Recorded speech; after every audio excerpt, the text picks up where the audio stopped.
जय माता दी। मैं हूँ वामिका और आप सभी का हमारे चैनल आध्यात्मिक सागर में बहुत बहुत स्वागत है। आप सभी का दिन शुभ और मंगलमय हो और माता रानी आप सभी की मनोकामनाओं को पूर्ण करें।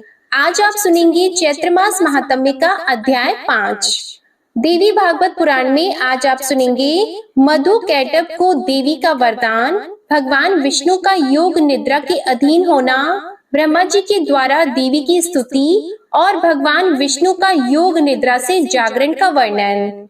नैमिषारण्य निवासी ऋषियों ने श्री सूत जी महाराज से पूछा, मुनिवर, अभी आपके मुखा अरविंद से निकल चुका है कि जब सर्वत्र जल ही जल था, उस समय मधु और कैटभ के साथ भगवान विष्णु की लड़ाई ठन गई। 5000 वर्षों तक युद्ध चलता रहा। अब प्रश्न यह होता है कि अत्यंत पराक्रमी, किसी प्रकार हार न मानने वाले तथा देवता भी जिन्हें जीत न सके, ऐसे वे दानव उस एकार्णव जल में उत्पन्न ही कैसे हो गए? महाप्राज्ञ, वे दानव क्यों उत्पन्न हुए और किस कारण भगवान ने उनकी जीवन लीला समाप्त कर दी, यह बताने की कृपा कीजिए। यह प्रसंग बड़ा ही विलक्षण जान पड़ता है। तब श्री सूत जी कहने लगे, महानुभावों, तुम्हारे अंदर जो यह प्रसंग सुनने की इच्छा जागृत हो उठी और मैं कहने के लिए तत्पर हो गया, इससे जगत में मैं और तुम लोग सभी कृतार्थ हो गए। प्राचीन समय की बात है, त्रिलोकी जलमग्न हो गई थी। केवल भगवान विष्णु शेषनाग की शैया पर सोए हुए थे। उनके कान की मैल से मधु और कैटभ नामक 2 दानव उत्पन्न हुए। समय अनुसार उस समुद्र में ही वे प्रतापी दैत्य तरुण हो गए। अब इधर उधर जाकर उनका खेलना कूदना आरंभ हो गया। एक समय की बात है, वे स्थूल काय दानव समुद्र में खेल रहे थे। इतने में ही वे दोनों भाई मन ही मन सोचने लगे, बिना कारण कार्य का होना असंभव है। सब जगह यही नियम लागू है। आधार के बिना आधेय किसी प्रकार ठहर नहीं सकता। हमें तो यही जचता है कि आधार ध्येय भाव सर्वथा सिद्ध है। तब यह सुखदायी अगाध जल किस पर ठहरा है? किसने इसकी उत्पत्ति की और क्यों की है? इस जल में हम कैसे आ गए अथवा हम क्यों उत्पन्न हुए और हमारे जन्मदाता कौन है? वे जन्मदाता पिता कहाँ हैं? इसी तरह के बहुत से प्रश्न उनके मन में उत्पन्न हुए और उन्होंने निश्चय किया कि हमें यह बात अवश्य जान लेनी चाहिए। सूत जी कहते हैं, स्थिति जानने के लिए इस प्रकार की चेष्टा करने पर भी मधु कैटभ किसी निर्णय पर नहीं पहुंच सके। उस समय मधु अपने भाई कैटभ के पास ही उपस्थित था। उससे वह कहने लगा, भैया मधु, इस जल में हमारी सत्ता कायम रखने वाली भगवती शक्ति है। उनमें अपार बल है। वे शक्ति कभी नष्ट नहीं होती। मेरी समझ से वे ही इस कार्य की कारण है। उन्होंने इस विस्तृत जल की रचना की है और उन्हीं के आधार पर यह जल ठहरा भी है। वे ही परम आराध्या शक्ति हमारी उत्पत्ति में कारण है। इस प्रकार वास्तविक रहस्य जानने के लिए मधु और कैटभ का मन व्यस्त था। अभी बुद्धि किसी निर्णय तक नहीं पहुंच सकी थी। इतने में ही आकाश में गूंजता हुआ सुंदर वाग भी सुनाई पड़ा। सुनकर वे दोनों उसका अभ्यास करने में तत्पर हो गए। तब उस वाग बीज की आकृति आकाश में इस प्रकार चमक उठी मानो बिजली कौंध रही हो। फिर तो उन्होंने विचार किया, यही मंत्र है, इसमें कुछ भी संदेह करने की बात नहीं है। ध्यान लगाया तो उसी सगुण मंत्र की झांकी उपलब्ध हुई। अब तो वे उसी मंत्र का ध्यान और जप करने में लग गए। अन्न जल छोड़ दिया, मन और इंद्रियों पर विजय प्राप्त कर ली। यूं 1000 वर्ष तक उन्होंने बड़ी कठिन तपस्या की। फिर तो वह परम आराध्या शक्ति मधु और कैटभ पर प्रसन्न हो गई। उस समय वे निश्चिंत होकर तप कर रहे थे। उनकी स्थिति देखकर शक्ति का मन कृपा से ओतप्रोत हो गया।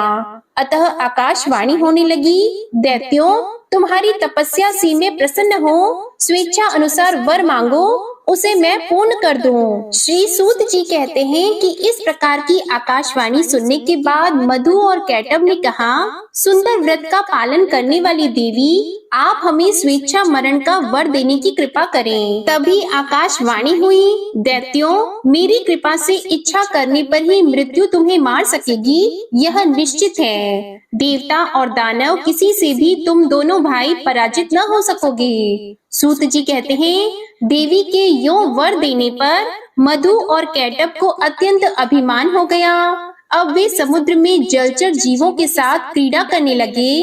ब्राह्मणों, कुछ समय के बाद एक दिन अनायास ही प्रजापति ब्रह्मा जी पर उनकी दृष्टि पड़ी। ब्रह्मा जी कमल के आसन पर विराजमान थे। मधु और कैटब में अपार बल था। ब्रह्मा जी को देखकर उन्हें अपार हर्ष हुआ। युद्ध करने के लिए इच्छा प्रकट करते हुए वे पितामह से कहने लगे, सुव्रत, तुम हमारे साथ युद्ध करो। यदि लड़ना नहीं चाहते हो तो इसी क्षण जहां इच्छा हो चले जाओ, क्योंकि जब तुम्हारे अंदर शक्ति ही नहीं है तब इस उत्तम आसन पर बैठने का अधिकार ही कहाँ रहा। मधु और कैटब की यह बात सुनकर ब्रह्मा जी को बड़ी चिंता हुई। उनका सारा समय तप में ही बीता था। अतः अत्यंत शूरवीर मधु और कैटब को देखकर उन्होंने सोचा, अब मैं क्या करूं? उनके मन में चिंता की लहरें उठने लगी। वे स्वयं किसी निश्चय पर नहीं पहुंच सके। सूत जी कहते हैं, मधु और कैटब बड़े बलवान थे। उन्हें देखकर ब्रह्मा जी उपाय सोचने लगे। सभी शास्त्रों के वे पूर्ण जानकार थे। युद्ध संबंधी साम, दाम, दंड और भेद आदि अनेकों उपाय उनके सामने आए। उन्होंने सोचा, इन राक्षसों में वास्तविक कितना बल है यह मैं बिल्कुल नहीं जानता। शत्रु का बल जाने बिना युद्ध में प्रवृत्त हो जाना ठीक नहीं समझा जाता। ये बड़े दुष्ट और अभिमानी हैं। यदि मैं इनसे विनती करूं तो यह निश्चित है मैंने स्वयं ही अपनी दुर्बलता प्रमाणित कर दी, यानी कि मैंने उनके सामने हार मान ली। फिर निर्बल सिद्ध हो जाने पर तो इनमें से कोई एक ही मुझे मार डालेगा। इस अवसर पर कुछ देकर भी काम चलाना ठीक नहीं जचता, और भेद तो किया ही जाए किस प्रकार। अतः अब शेषनाग की शैया पर सोए हुए जो भगवान विष्णु हैं, उन्हें जगाओ। इनके 4 भुजाएं हैं और असीम बल है, ये ही मेरा दुख दूर कर सकेंगे। इस प्रकार मन ही मन सोचकर ब्रह्मा जी कमल की डंडी पकड़े हुए संतापहारी श्री हरि के पास पहुँचे और उनके शरणापन्न हो गए। उस समय जगत प्रभु श्री विष्णु गाढ़ी नींद में सोए हुए थे। अनेक सुंदर शब्दों से संबोधित करके ब्रह्मा जी ने उन्हें जगाने के लिए स्तवन आरंभ कर दिया। ब्रह्मा जी की स्तुति करने पर भी भगवान विष्णु की नींद नहीं टूटी। उन पर योग निद्रा का पूरा अधिकार जम चुका था। तब ब्रह्मा जी सोचने लगे, अब श्री हरि शक्ति के प्रभाव से पूर्ण प्रभावित होकर खूब गाढ़ी नींद में मग्न हो गए हैं, इसलिए ये जाग न सके। इस स्थिति में मुझ दुखी जन का क्या कर्तव्य होता है? अभिमान में चूर रहने वाले ये दानव मुझे मारने के लिए पास आ गए। अब मैं क्या करूं? कहाँ जाऊं? कहीं कोई मेरा रक्षक नहीं दिखता।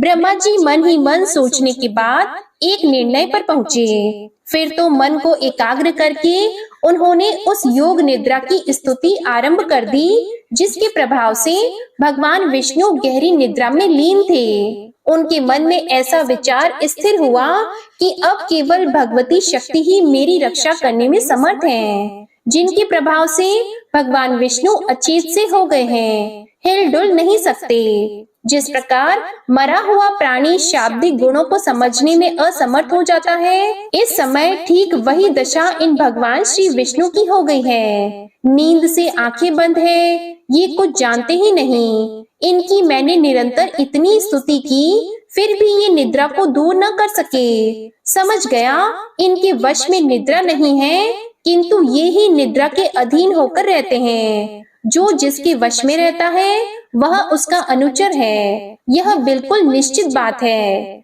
इससे सिद्ध हो गया कि ये भगवती योग निद्रा इन लक्ष्मीकांत भगवान विष्णु की भी अधिष्ठात्री हैं। लक्ष्मी जी भी इन्हीं के अधीन हो गई।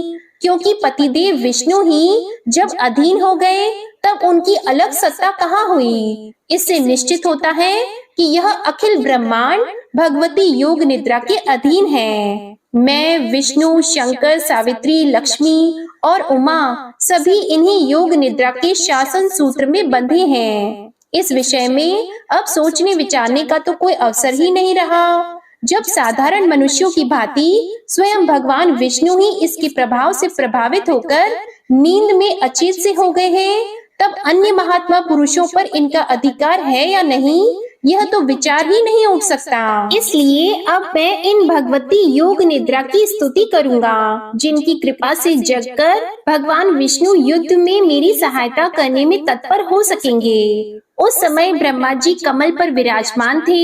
वे अपने मन में उपर्युक्त विचार निश्चित करके भगवान विष्णु के अंगों में शोभा पाने वाली उन भगवती योग निद्रा की स्तुति करने लगे। ब्रह्मा जी बोले, देवी, मैं जान गया, आप निश्चय ही इस जगत की कारण स्वरूपा हो। संपूर्ण वेद वचन इसे प्रमाणित कर रहे हैं।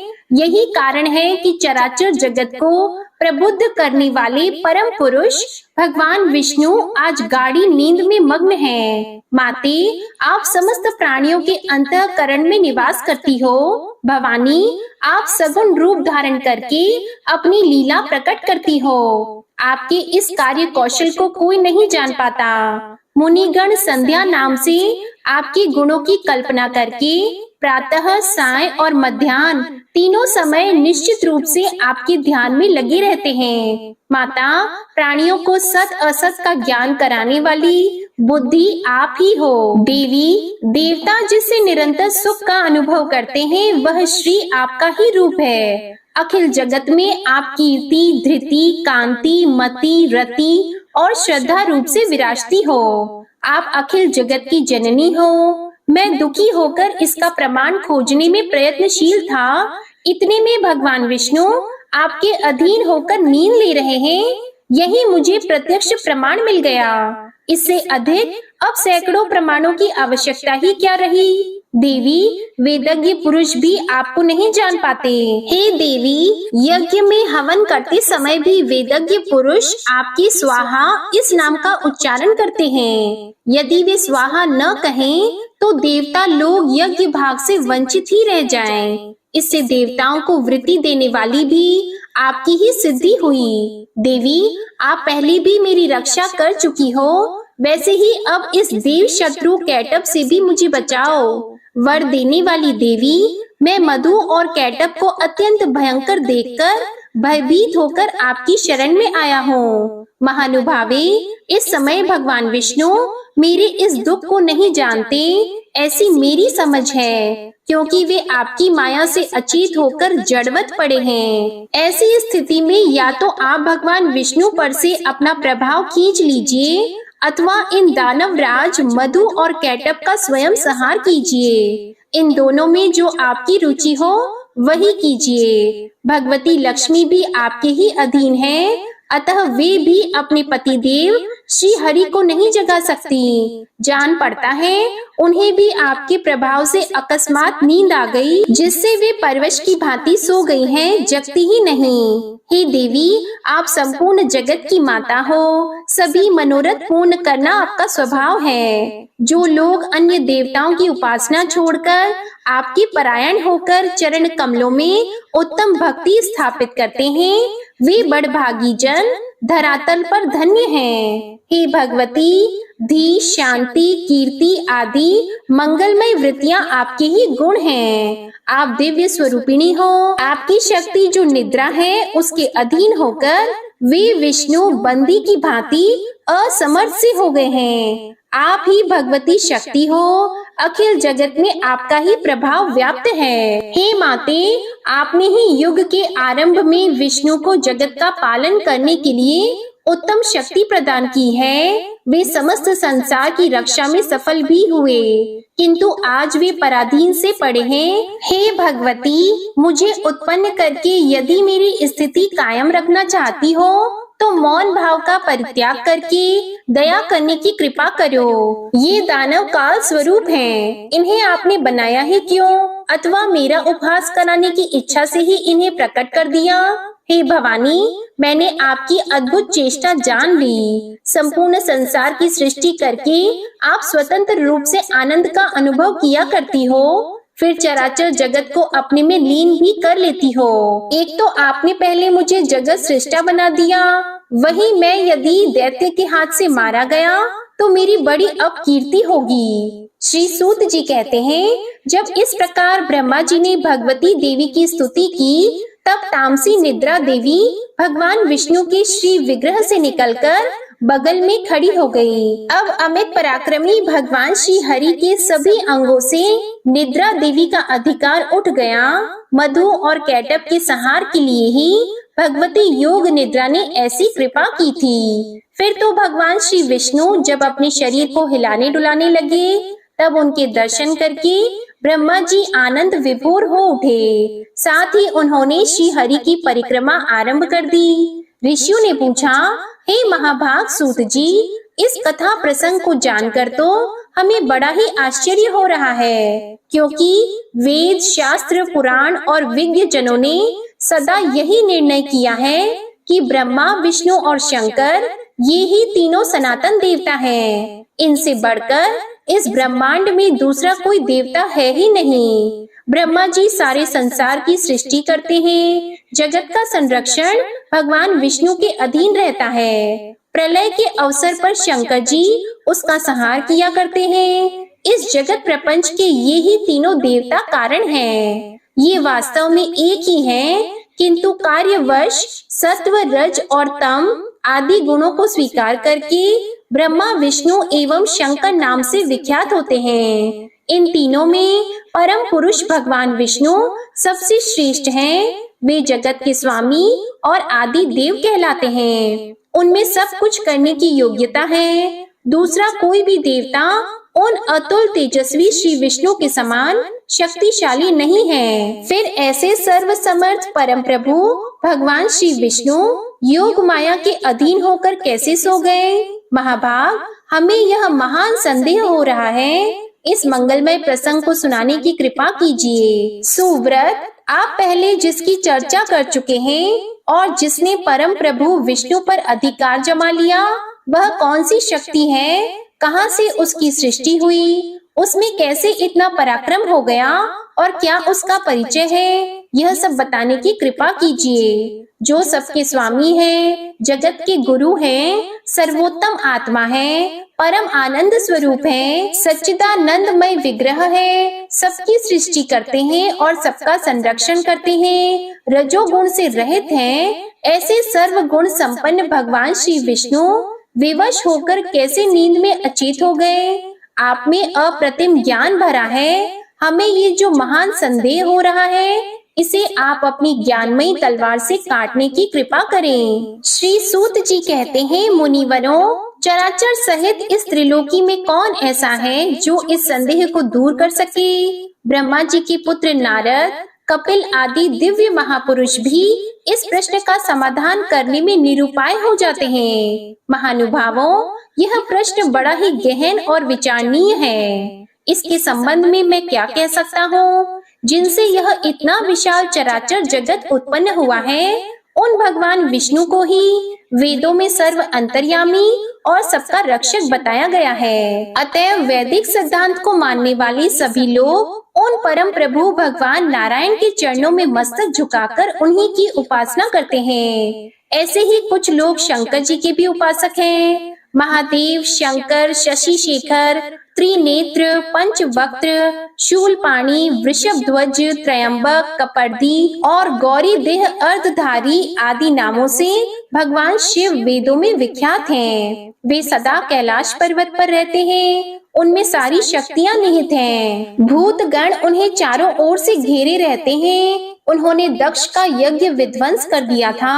हे महानुभावों, इसी तरह अनेक वेदज्ञ पुरुष प्रतिदिन प्रातः, साय और मध्याह्न काल में भांति भांति के स्तोत्रों का पाठ करके उनके द्वारा सूर्य की उपासना करते हैं। वे मानते हैं कि संपूर्ण वेदों में सूर्य की उपासना को ही उत्तम माना गया है। उन्हीं महाभाग का नाम परमात्मा भी है। वैसे ही कुछ वेदज्ञ पुरुषों का कथन है कि वेदों में सब जगह अग्नि की उपासना की गई है। विद्वान पुरुष ऐसा कहते हैं और पुराणों ने भी घोषणा की है कि ब्रह्मा में सृष्टि करने की शक्ति है और विष्णु पालन करने में समर्थ हैं तथा शंकर संहार करने में कुशल हैं। सूर्य जगत को प्रकाश देते हैं। शेष और कच्छप पृथ्वी धारण किए रहते हैं। अग्नि में जलाने की और पवन में हिलाने डुलाने की शक्ति है। इन सब में जो शक्ति विराजमान है वही आद्या शक्ति है। उसी के प्रभाव से शिव भी शिवता को प्राप्त होते हैं। यदि वह उनसे अलग हो जाए तो विष्णु कुछ भी नहीं कर सकते। इसलिए मुनिवरों, विवेकी पुरुष संदेह रहित होकर उस शक्ति की ही उपासना करें। संपूर्ण शास्त्रों से यही बात निश्चित होती है। शक्तिहीन पुरुष चेष्टा रहित हो जाता है, यह तो प्रत्यक्ष ही दिखाई पड़ रहा है। इसलिए संपूर्ण जगत में शक्ति को ही सर्वोपरि समझना चाहिए। जय माता दी। आज का अध्याय यहीं समाप्त हुआ। इसके आगे का वृतांत आप अगले अध्याय में सुनेंगे। अब आप सुनिए दुर्गा चालीसा पाठ। नमो नमो दुर्गे सुख करनी, नमो नमो दुर्गे दुख हरनी। निरंकार है ज्योति तुम्हारी, तिहु लोक फैली उजियारी। शशि ललाट मुख महाविशाला, नेत्र लाल भ्रिकुटी विकराला।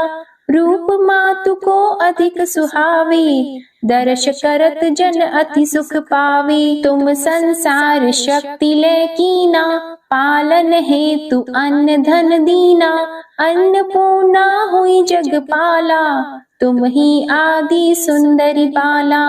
प्रलय काल सब नाशनहारी, तुम गौरी शिव शंकर प्यारी। शिव योगी तुम्हारे गुण गावे, ब्रह्म विष्णु तुम्हें नित ध्यावे। रूप सरस्वती को तुम धारा, दे सुबुद्धि ऋषि मुनिन उबारा।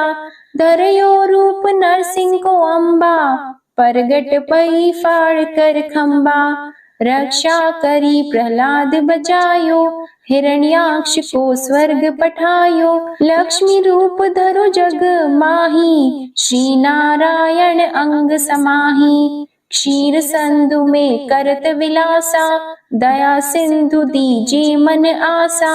हिंगलाज में तुम्ही भवानी, महिमा अमित न जात बखानी। मातंगी अरुधुमावती माता, भुवनेश्वरी बगला सुखदाता। श्री भैरव तारा जगतारिणी, छिन्न भाल भव दुख निवारिणी। के हरि वाहन सोह भवानी, लांगुर वीर चलत अगवानी। कर में खप्पर खड़ग विराजी, जाको देख काल डर भाजी। सोहे अस्त्र और त्रिशूला, जाते उठत शत्रु ही शूला। नगर कोट में तुम्ही विराजत, तिहु लोक में डंका बाजत। शुंभ निशुंभ दानव तुम मारे, रक्त बीज शंखन सहारे। महिषासुर नृप अति अभिमानी, जेहि अगभार मही अकुलानी। रूप कराल कालिका धारा, सीन सहित तुम तिहि सहारा। परी गाढ़ संतन पर जब जब भई सहाय, मातु तुम तब तब। अमरपुरी अरुबा सवलोका, तब महिमा सब रहे अशोका। ज्वाला में है ज्योति तुम्हारी, तुम्हें सदा पूजे नर नारी। प्रेम भक्ति से जो यश गावे, दुख दारिद्र निकट नहीं आवे। ध्यावे तुम्हें जो नर मन लाई, जन्म मरणता को छुटी जाई। जोगी सुर मुनि कहत पुकारी, योग न हो बिन शक्ति तुम्हारी। शंकर आचार्य तप कीनो, काम अरु क्रोध जिति सब लीनो। निश दिन ध्यान धरो शंकर को, काहू काल नहीं सुमिरो तुमको, शक्ति रूप का मर्म न पायो, शक्ति गई तब मन पछतायो। शरणागत हुई कीर्ति बखानी, जय जय जय जगदम्बा भवानी। भई प्रसन्न आदि जगदम्बा, दई शक्ति नहीं कीन विलंबा।